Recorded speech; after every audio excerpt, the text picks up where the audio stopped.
Hello po, i-share ko po sa inyo kung paano ako namimili ng aking mga panghanda ng Thanksgiving. So ako po ay namimili na araw ng Lunes o Martes.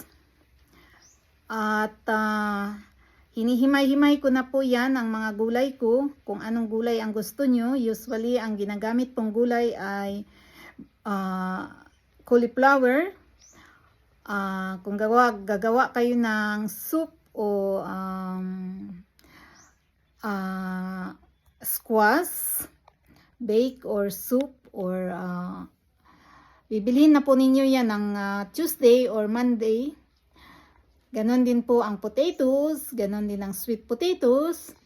Kailangan po advance tayo mamili at advance tayo maghanda, lalo na kung wala tayong katulong.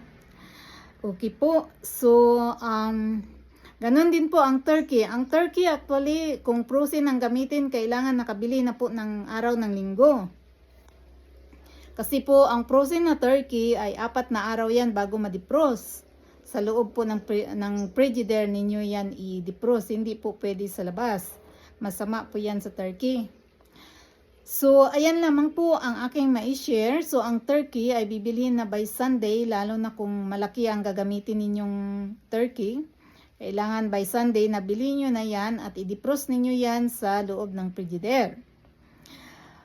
Kung naman, at kailangan po ay nakamarinate na yan ng Wednesday night.